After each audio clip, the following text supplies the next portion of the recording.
right, Justin, can you hear us okay? I can. Perfect. So I'm just going to share your slides, and I'll turn that on as well so that those in the room can see kind of where we're at. But if there's any, or you can go ahead and get started and just let me know when you'd like me to hit the next slide. Okay. Well, good morning, everyone. Justin Krinkstead, Director of the North Dakota Pipeline Authority. I apologize for not being in person. I don't know how many years we've been doing this off the top of my head, but this is the first time I haven't been there in person. So I don't want to make this a habit by any means, but schedules just didn't quite align for this particular month. So, and I appreciate the chance to get going first here. So Kate, if you want to go to slide 2, we're just going to get started just looking at Williston Basin wide oil production. Very, very flat activity levels and production April to May. Lynn will get into all the details surrounding the actual production numbers. On slide 3, that is just our month-over-month changes. You'd have to look very, very closely at the right-hand side of the graph for the last 2 months on the oil production. It's been very flat. Natural gas, we've had 2 months of very, very slight decreases in natural gas production before we start heading into the summer months. On slide 4, very small changes as well, April to May, when we look at the mode of transportation out of the Williston Basin.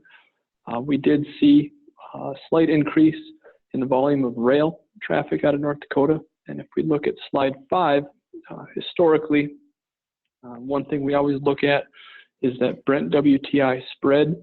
And if we look at the May, which is the blue dotted line on slide 5, we did see a spike up in that Brent WTI spread. It was a little north of $10 in the month of May. And so that may account for those decisions for barrels, again, whether they get on a pipeline system or whether they use rail transportation out of the region. Again, there's barrels committed to both sources, but any barrels that have that flexibility will look at the market conditions and make decisions accordingly. If we go down to slide 6, looking at the total volume estimated to be leaving the region by rail cars, right around 300,000 barrels per day is the estimate. So again, we have been seeing throughout the early part of 2018 some uptick. Again, a lot of that is market driven as well as production trends in North Dakota. I do anticipate that as we move into the summer months, currently you'll see in a coming graphic in this presentation that we are short on pipeline capacity for crude oil takeaway. And when we look at any incremental growth, likely we'll continue to see some increased volume of rail traffic out of the region. On slide 7, where those barrels are headed, and these are estimates based upon data available from the EIA. Roughly 2/3 continues to be going to that Pacific Northwest, roughly 1/3 heading towards the East Coast, and then just shy of 10% there, continuing to move down to the Gulf Coast. Many movements to the Cushing area appear to have dried up, which would be considered in that Midwest or PADD 2. And then again, no Rockies deliveries or deliveries up into Canada at this time. On slide 8, if we look at what pricing was doing in the month of April, again, this is the most recent data available. This is what the refineries were paying around the region. You'll notice that that Pacific Northwest and that PADD 5 refining center was paying the highest cost for crude oil to be run through the refining systems, and then followed up by the PADD 1 or the East Coast refineries. And then in third place there would be the Gulf Coast refineries. On slide 9, just a quick snapshot of what crude oil prices were doing at some key marketplaces as of yesterday. You will notice, again, the Brent WTI spread has narrowed a bit, and so less than $7 spread. Again, that rule of thumb that I typically look at is if that Brent WTI spread is somewhere in the neighborhood of $5 to $6, it starts to get to that tipping point. If it's less than $5 or $6, typically we see more barrels get marketed on the pipeline systems, and then once you get above $6 or so, it still looks economic for those shippers to utilize crude by rail. On slide 10, just a quick update on the truck and rail import-export volumes of Canada. Again, Anything coming in would be considered an import through those North Dakota ports, and then any exports would be truck traffic. Again, we saw the data in the EIA showing no rail deliveries into Canada, so any of those barrels being picked up in this reporting going north out of North Dakota would be assumed to be on truck. And then slide 11, this is an update of my crude oil production forecast, as well as I've now included the two major expansion projects that have had open seasons, which would be the Dakota Access expansion, as well as the Bridger expansion project. I know just from a naming perspective, there's been some confusion whether or not the Liberty pipeline system versus the Bridger expansion project, but the system that would be exiting North Dakota, heading down to Guernsey, Wyoming, the correct naming on that is going to be the Bridger expansion project. The Liberty pipeline system originates at Guernsey, Wyoming, and moves east to Cushing, Oklahoma. So just for naming clarity, there was a little bit of confusion early on when those projects were being discussed, but you will see that both projects have in-service proposed times of early Q1 2021. And so you can see in blue as well as purple that stacked added capacity. And so that red line is my expected oil production forecast. So I do anticipate that as we move into these summer months and the remainder of 2019 forward, that we will see production growth here in the region. Any production above that green area, which is our existing pipeline and existing refining capacity, any space above that shows a shortage of pipeline capacity. So as I mentioned earlier, incremental growth will likely see a lot of those barrels being moved by rail car until one of these two systems comes online or both. So again, I can answer any questions at the end regarding that. There was no details really available around the DAPL expansion as far as the exact capacity numbers and the timing of it. We know what they're theoretically capable of, but there's no public details yet as to the exact timeline. So I had to estimate and stack up those graphics just for visual purposes here. Now moving on to slide 12, looking at the natural gas side of the world, no change in the percentage, at least for non-confidential wells. On the flaring percentage, we did see a shift though between the reason for that. So we went from 3 up to 4% in the flaring from wells that are not connected to a pipeline system. And then we saw a slight decrease in the flaring percentage from wells that are connected to a gas pipeline system. And you'll see a graphic here in a moment explaining that a bit. Slide 13 is just, again, that historic look at the reasons of why gas is being flared in North Dakota. Challenge consistently for the last several years has been congestion on existing pipeline systems, and I expect that to continue to be the major challenge as we continue to move forward. Go to slide 14, just touching as to why we saw that slight change in the gas that was being flared. In the month of May, we saw the number of new wells producing gas outpace the number of new wells selling gas. And so in an ideal world, those numbers would always match up with each other. The gas gathering systems would be out getting well connects done at the same pace as the drillers are bringing wells online. However, in May, we did see a slight imbalance, and that likely led to the increase in percentage of flaring from unconnected wells. On slide 15, now just an updated look at my natural gas production forecast. Again, that red line going forward is my expected. The gray line after the fork is my conservative scenario. Again, it won't be until late this year and early next year that the industry starts to catch up from a gas processing perspective, at which time that additional capacity that's being added, over a BCF of new processing plant capacity, is expected to be adequate for a very short window of time. And so in the next 2 to 3 years, we will need to see additional construction taking place in order to meet long-term growth forecasts that you would see on slide 16.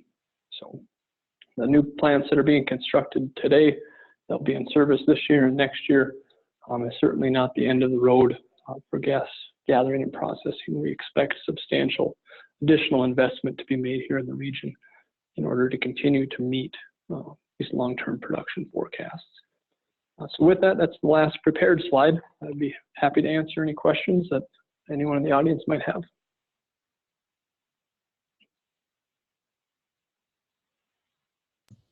More investment, how are you quantifying that?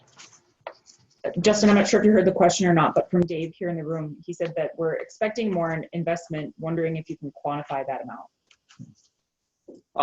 Yeah, great question. So when we look forward, we're going to need at least another almost 2 BCF of new processing plant capacity. So I don't have an exact dollar figure for what that would be off the top of my head, but we do know where the production trends are leading and where the forecasts are headed. And in order for the industry to continue to meet gas capture requirements and get that gas to market, this infrastructure that's going in today will need to be either expanded further, or total new greenfield projects, the new processing facilities, NGL handling systems, pipeline systems, in order to keep that gas flowing. So I look at it more from a volume standpoint, and so you can see in the forecast where those levels would have to get to. I don't have an exact dollar figure for you today, though. Just to follow up then, are you hearing interest from the midstream companies? Is there yes. Yep. So no, there's certainly interest, and so that's where most of all of the discussions are now that are being done with the midstream and the producers, trying to figure out again where the technology is pushing or leading from the producing side of the community, so that these systems are delivered on time, at the right size, at the right time. So, and then also that any supporting infrastructure, any transmission systems, that those would be developed simultaneously and then leading to good markets. So there's a lot of moving parts. You have all the way from the wellhead, gathering needs to be in place, the processing needs to be in place, and now increasingly over the next several years we're going to have continued or new challenges on the transmission infrastructure that we haven't necessarily seen thus far in the Bakken. One question, Justin, was that are all crude pipelines currently at capacity or have reached capacity, or is there still some space there? Most of the systems, from my understanding, is that there is some space for spot shippers. There's a base committed volumes and spot volumes that keep the systems quite full, but I don't know that I would say that any of them are absolutely 100% full today. I've got a question. With regard to the Brent and WTI spread, when that's greater, why does that drive more oil by rail? Yep, and so the coastal refineries, when you look at the PADD 1 or the East Coast or the Pacific Northwest, historically they've been tied to the world oil prices, or just using the Brent as the reference point. And so when there's a discount for a mid-continent or a WTI barrel, any additional costs that are associated with using crude by rail, they can more than make up for it with that spread. And so again, that trigger point typically, at least historically, has been around that $5 or $6. If it's less than $5 or $6, it appears typically to be more cost effective to try and find pipeline space if it's available and ship it to a more traditional market. If that spread is wide enough, any incremental costs, say if it's an extra $2 or $3 above and beyond the pipeline cost to move on a rail car, that spread will justify that additional cost. Okay, and then just a quick follow-up to that. Back in May, when that spread was a bit greater, do you know what was driving that? Typically, it has to do with Cushing, Oklahoma, and the storage volumes. Again, the marketers and the folks that are driving those oil prices, they'll look at what demand is locally in the U.S., where storage volumes are, and if you start seeing a large growth in the amount of storage being built up in Cushing, that typically has a negative impact in Cushing prices, and we'll start to see that spread widen. Any additional questions for Justin? Otherwise, we'll transition over to Lynn's director's cut in production.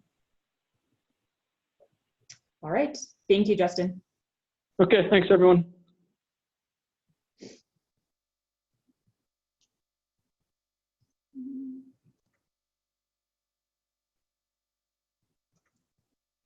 All right. We'll transition over to Lynn. Thanks, Katie, and Yeah. thank you to those of you who came to the director's cut and also those that tuned in via the web. So we're talking May 2019 production, even though it's a beautiful July day out there. We're talking 2 months ago. I called this one Stuck in the Middle with You. We just seem to be kind of stuck in the mid 1.39s in terms of oil production. Oil production was up just slightly, 800 barrels a day is all. Natural gas production down very slightly, down 11.5 million a day.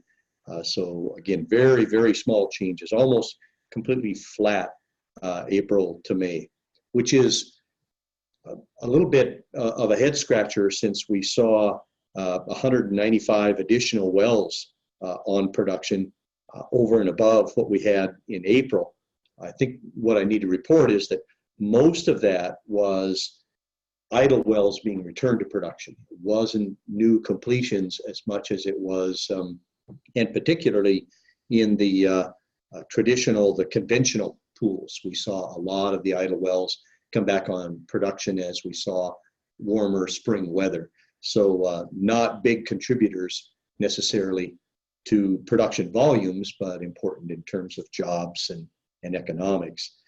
The other thing that's going on is that the E&P industry is struggling really to attract capital. And so the combination of very soft oil prices, concerns about what OPEC and the non-OPEC people were going to decide, and then difficulty in terms of attracting additional capital, all tended to hold activity pretty flat. And you can see that reflected in the rig count. Today's rig count is down 5 from June, and June was down 2 from May. May was up 2 from April. So we had been cruising along in the mid 60s, but we had started to hear some warning signals from the E&P companies that they were going to need to be careful about their spending for the remainder of the year, and that oil prices were kind of soft. And so they were anticipating a reduced rig count for the second half of 2019. And sure enough, that's what we've seen. We've seen right today, we're down 5 rigs from where we were in June.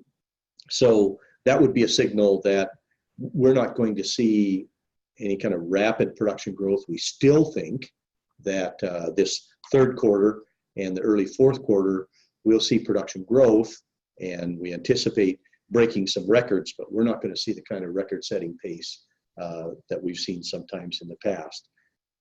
Happy to report that the May production volumes come in about 9.5% above the state's revenue forecast, and the prices come in at about 19% above the revenue forecast. So in terms of state revenues, things should be fine.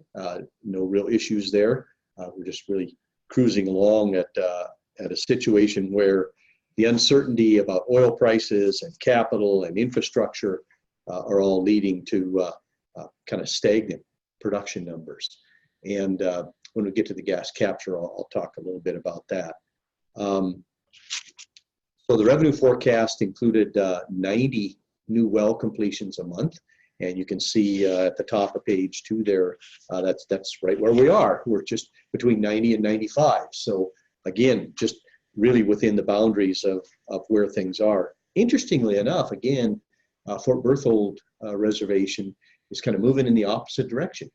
Statewide, 5 less rigs drilling, but on the reservation, no change. Still 14 rigs drilling, still 10 drilling on the trust lands. And although statewide production went up less than 1,000 barrels a day, reservation went up 12,000 barrels a day. So a big part of our oil and gas production for Berthold Reservation. by the time we get around to this report, which of course people didn't know in May, OPEC and Russia, the other NOPEC countries, have agreed to extending production cuts. So they're working very hard to balance the market between demand, anticipated decreases in demand, as well as what's going on with Iranian oil and Venezuelan oil. And so they extended those cuts through March of next year. That'll be very important in terms of, and you've seen that in the recent price support. You've seen some of that, along with the activity in the Persian Gulf and the Straits of Hormuz and the Straits of Gibraltar with the crude oil carriers. That's tended to push oil prices up a little bit. Although, if you were to look back 20 years ago, those kind of things happening would have created sharp spikes in oil prices, whereas today, with the ability of U.S. shale oil to fill any kind of oil production shortfalls, the market kind of is ho-hum about things like crude ships being attacked or being caught in the wrong place. So that's an interesting phenomenon, that we live in a time of calmness in terms of the oil markets. Justin talked about rail transportation. You can see we're back up to 300,000 barrels a day. The Industrial Commission will be discussing tomorrow what they will do about the situation with the state of Washington. I've talked before, the state of Washington passed and the governor signed their Senate Bill 5579, which would threaten to really limit crude by rail shipments to the state of Washington, which is currently between 150,000 and 200,000 barrels a day. I think it was 164,000 barrels a day first quarter of this year. The anticipation or the goal, I think, is going to be to work with PHMSA on a federal preemption of that statute. So that's what the commission will be discussing and is a likely action on the part of the commission. But they'll be talking about that tomorrow, and that's their decision to make in terms of that. When we get to gas capture, saw a little bit of improvement in terms of the gas capture volumes. So we hit a new all-time high, but you can really see the dilemma that we have. Non-Fort Berthold Bakken captured 85%, which is still short of the 88% goal. But as you saw on Justin's graph, and if you look at his graphs carefully, you'll see these little plus signs in there. Those are the gas capture goals. So the red line is the expected gas production. The little plus signs are where the gas capture goals would fall. And you can see that with infrastructure coming on the last month of 2019, we should be back in compliance, and we should stay there until mid-2022. So that's the good news. Now, that's not a lot of breathing room. By the time our midstreamers plan and fund and budget and construct infrastructure, they need to be moving now. And so you heard Justin kind of hint at it. We've begun meeting with the midstream companies, and we're hearing from them that there will be some announcements in the not too distant future. So stay tuned for that. We expect sometime here as we approach their budget cycle through the third quarter and early fourth quarter, there'll be some announcements coming out of midstream about a new tranche of investment that'll be going in. So we're anticipating that. But you can see where our really difficult situation lies. And within Fort Berthold itself, gas capture is only 69%. And on the trust lands, which is the bulk of the production within Fort Berthold, it's only 68%. So we really need some innovative, and we really need to move some things forward in terms of infrastructure there. And I'll talk in just a minute about that. So one of the ways that industry is complying, we always estimate on a month-to-month basis what they're doing with oil production in order to try to meet the gas capture goals. And it looks like in May, they self-restricted about 25,000 barrels a day. So we would have been in record territory had we had the gas capture infrastructure in place and been able to fully produce all the wells. But they were self-restricting in order to get to that 85%. And then they have typically been using the variances that the commission offers in order to get above the 88%. I'm not aware of any companies that are facing production restrictions, but Caitlin's working on that. She's only had the production numbers in this week, so she'll be working on that. There is a lot of interest amongst the operators who work on Fort Berthold Reservation in this new innovative gas utilization technology. I want to talk about that for just a minute. So there's a venture capital firm run by the Winklevosses, which has partnered with a high-tech firm called Crusoe, and they have been deploying electric generators and servers in shipping containers to well sites. So currently, the largest project they have consumes about 500,000 cubic feet of gas a day. It makes electricity out of that flare gas. So the flaring on that site has gone from 500,000 to zero. It turns that gas into electricity. It uses that electricity to power shipping containers that are filled with computer servers. And those computer servers are being used, they connect to the web via satellite dishes. They're being used for cloud storage and Bitcoin mining. And so some really innovative thinking on the part of the operator, Enerplus, and we've got a couple of other operators that are very interested in utilizing that technology for beneficial use of flare gas, particularly on Fort Berthold, where electrical infrastructure, internet infrastructure, and gas capture infrastructure lag significantly from the rest of the state. So I want to give kudos to our innovative operators in thinking of ways that they could make use of flare gas. With that, just one other thing to talk about. There's only one change in the last pages where we talk about federal activity and that sort of thing. And that is the torpedo pad and the dispute between MHA Nation and Bureau of Land Management and Slauson. That case has been transferred back to U.S. District Court in North Dakota, and briefs have been filed, but no decision has been made. So that case is currently pending in U.S. District Court in, I believe, Fargo, North Dakota. That's the only activity really on that front. So with that, we'll take some questions.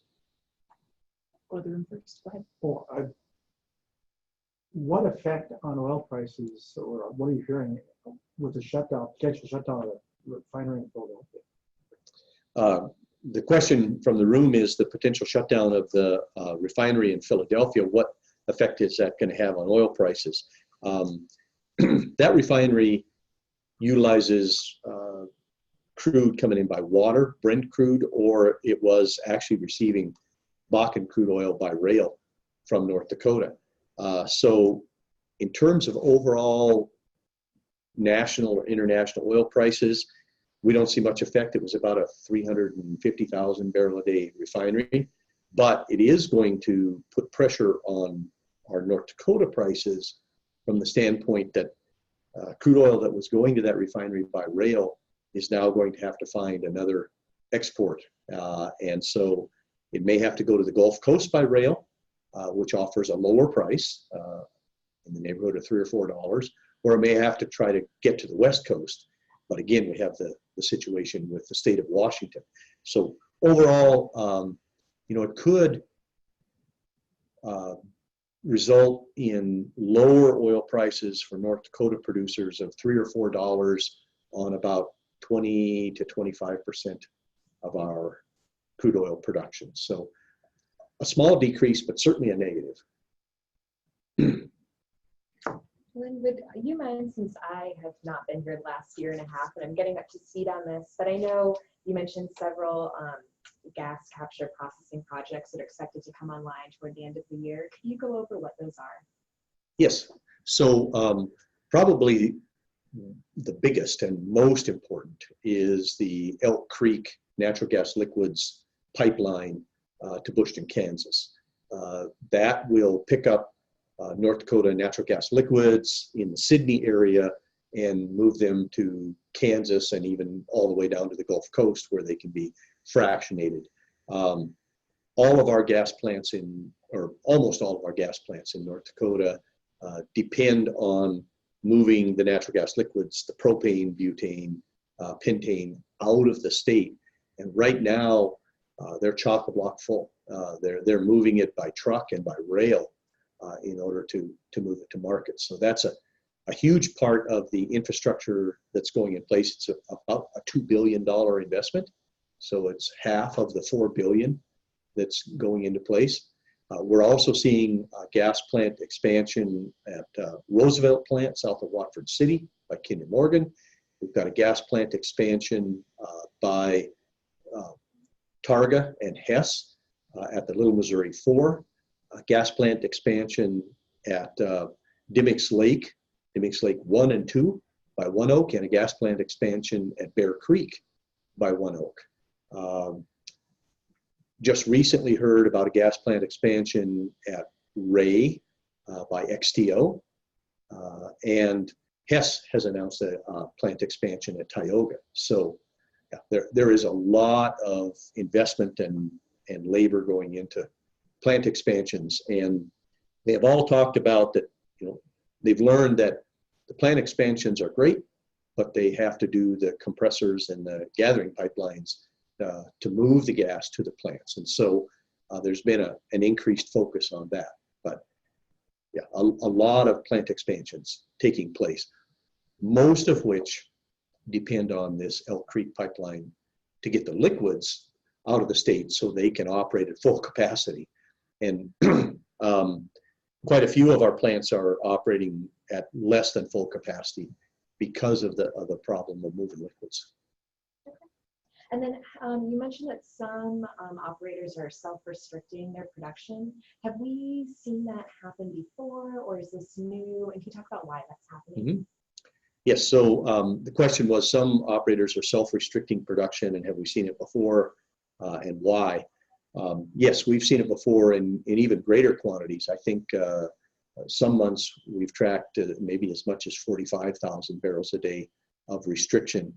And what the operators are doing is they're trying to balance their gas flaring. As you know, they're limited to 88% or 12% flaring, 88% capture statewide. And they would rather make the decision of which wells produce what than have the state identify a specific well and shut in or restrict production on that well. So what quite often will happen is they track this day to day, and they know that they're bringing a new well pad on Fort Berthold, and that's going to drop them below the 88% capture. So they will shut in or restrict production on wells elsewhere, and they try to hit it right on the mark. But in a world where you produce 1.4 million barrels a day, it's easy to miss it. And it looks like they restricted about 25,000 barrels a day, and based on the 85% capture, probably should have done a little bit more. So each operator tries to target the wells that best fit its business plan and restrict those wells so that the state doesn't step in with, sort of blunt restrictions. We have a 200 barrel a day and a 100 barrel a day restriction, and they can kind of fine tune it. So. Kind of related to that, I've got one question here that with producing wells hitting a record number of, but output not necessarily increasing, is that telling us anything in regards to productivity of the wells or possibly even some of those restrictions you mentioned? Yeah, I don't think it's telling us anything in terms of productivity. I think the fact that gas oil ratio remained flat, where it's increased almost every other month, tells us that operators have stepped out from the core a little bit and that they're more active. So for example, if you look, we have 2 rigs running in Divide County. We had many, many months when there were no drilling rigs and completions in Divide County, and there's a lower gas oil ratio out there, so we're seeing that. But well productivity is actually up 30 to 70% over what it was a year ago, based on the new completion styles. What I think that increased well number and flat production indicates more than anything was a focus on, at this oil price, putting idle wells back on production instead of completing new wells. So that self-restriction is partially not fracking wells that have been drilled. I didn't really talk about that, but we saw, I thought, a significant increase in the non-completed wells. It was up 23 from April to May. So we're at almost 1,000 wells waiting on completion. So industry has been focusing on putting idle wells, older wells back on production as opposed to completing new wells. And I think that's probably the main reason that we saw well count up, or producing active well count up, but flat production. So those older wells just are not as productive. Can I, piggybacking off of that, you said that, during the winter months, some of those conventional wells were shut in, but now in the summertime, they are coming back online. Mm-hmm. Can you talk about what's different between summer and winter? Yeah, sure. So the question from the room was older wells in summer versus winter. So a lot of our older conventional wells are low enough producers. They may be producing less than 25 barrels of oil a day. And if we get a big winter storm that snows them in, the most economic thing to do is shut them in until spring. They actually are so marginally profitable at these oil prices that just expending the money to plow the snow and truck the oil would lose money on those wells. So you're talking here, I'm talking about a lot of wells that produce 25 to 30 barrels of oil a day. They're 50 years old. They're still economic to produce when the weather's good, but it just takes one big snowstorm to cause them to be shut in. And if something mechanically breaks on a well like that, you just don't send a workover rig out there in the cold winter months to repair it. You wait till spring, and then you send a workover rig out, and the work goes much faster and takes a couple of days versus a couple of weeks. Question about an acronym. NOPEC. NOPEC. OPEC, I think that's the first time I've heard NOPEC. What does that stand for? Yes, it's the non-OPEC oil producers. Yeah, non-OPEC. That doesn't sound as cool, non-PEC, or non-OPEC. So it's the NOPEC countries. So it would be Russia. I'm trying to think who, a few of the, Brazil. Several of those countries have agreed to production limits or production cuts in conjunction with the OPEC countries. They've got sort of a gentleman's agreement not to increase production or to reduce production in order to maintain oil prices. Mm-hmm. So they often meet a week or two in advance of the OPEC meeting in Vienna and work out a deal, and then OPEC can kind of ratify it as a group. There was recently a Supreme Court ruling on royalties due to the state. Do we anticipate any type of impacts that could have on oil production or gas capture at this point? Mm-hmm. Had some discussions yesterday about that. So what they're asking about was the state Supreme Court decision on post-production cost deductions to royalty owners. And right now, I think it's focused on natural gas. So it would have very limited impact on production. But I would anticipate that it's going to affect how the oil companies deal with crude oil transportation and all of that. So it does mean a small mark or a reduction in oil profitability for oil companies, in that they're going to have to pick up the tab for all the post-production costs, transportation, processing, all of that in terms of oil and gas. And that certainly will cause companies to look at Texas, where the decision went the opposite direction. The Texas Supreme Court said you can deduct post-production costs. The North Dakota Supreme Court has now said you can't. So it's going to make us a little less competitive with the Permian Basin, and certainly will be a slight negative in terms of economics and production. So yeah, it makes North Dakota, in terms of operators and oil and gas prices, a little less competitive with the Permian. But I can't quantify it. I'd like to, but I can't do that at this point. Yeah. And then kind of sticking a little bit with some of the legalese that's happening right now. Can you maybe explain a little bit more what a federal preemption might mean in regards to the Washington decision, or just crude by rail? Yes. So a federal preemption would be PHMSA, the U.S. Department of Transportation. PHMSA has full regulatory authority over crude by rail shipments and what's considered hazardous and what's not, and how it's transported and all of that.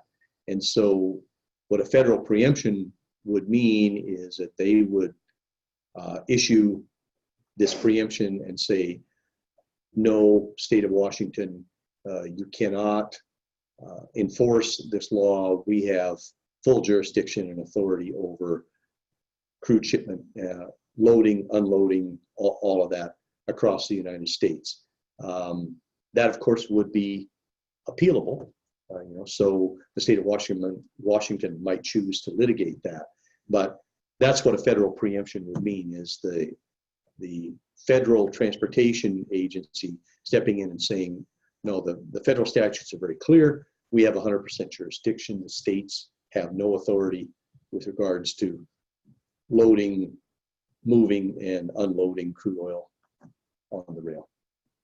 I hope that was helpful. That's Following up on that, one of the main arguments been that this is a violation of the Commerce Clause? Yeah, the question was, hasn't one of the main arguments been that this is a violation of the Commerce Clause? And absolutely, that is one of the primary arguments. And if it ends up being litigated, that will certainly be brought into it. But a challenge on the Interstate Commerce Clause would mean a court challenge in federal court right away, whereas the sort of the, I guess you'd say, less expensive and perhaps faster route to deal with something like this is a federal preemption. So that's what's being looked at as probably the best and quickest option at this point. But there always is the Interstate Commerce Clause challenge.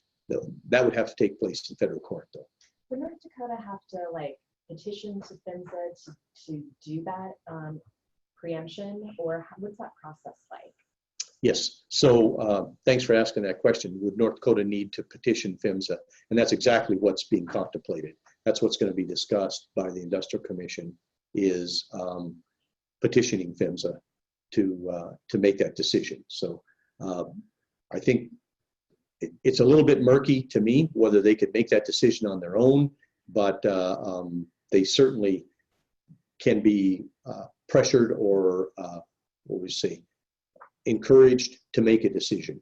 And so the quickest way to get that to happen is to actually petition the federal agency to make a decision. Any last questions for Lynn? The only thing I can think of, I don't think, because you said that production is up a bit on the Fort Berthold reservation. Any factors as to why that's the case? Yeah, so question was production up on Fort Berthold. And the main reason there is that the torpedo pad has begun to produce in May. And you're aware, it's right there at Van Hook. So I would guess that people will be seeing that as they drive to the Cook Fest day after tomorrow. 12 wells on that pad. They're not even all on production. The pad's capable of producing probably 4 times what it's actually producing. But because of gas capture requirements, it's being brought on more slowly. But that's probably the biggest thing, is that 12 well pad has been drilling for a year and a half and completing for about 6 months. And it began to come on production in April and May. So. Perfect. Well, I'll just add a reminder before I guess folks dial off too, that we will be providing some presentations today and on Thursday, as Lynn had mentioned, in Bowman, North Dakota today, and in Van Hook on Thursday as a part of Cook Fest, which is a industry and just kind of oil and gas sector event in the communities to do some education and outreach and just kind of conversation around what the industry does for the state. So if you have any questions about that, I believe Petroleum Council has quite a bit of information on their website. Right. Different interpretation of the term grilling. Yes. Yes, and you might say, why Bowman? But the big Cedar Hills field, which you know was incredibly important in the late 90s and early 2000s in state production, is getting ready to move to tertiary recovery using carbon dioxide. And so that'll start happening this year and get moving, full force next year. So we're excited about that. We want to be down there and talk with the local folks about what all that means. So the Denbury Resources people will be making a presentation and answering questions about what that tertiary recovery project is going to look like. Perfect. All right. Thank you, everyone. Thanks all.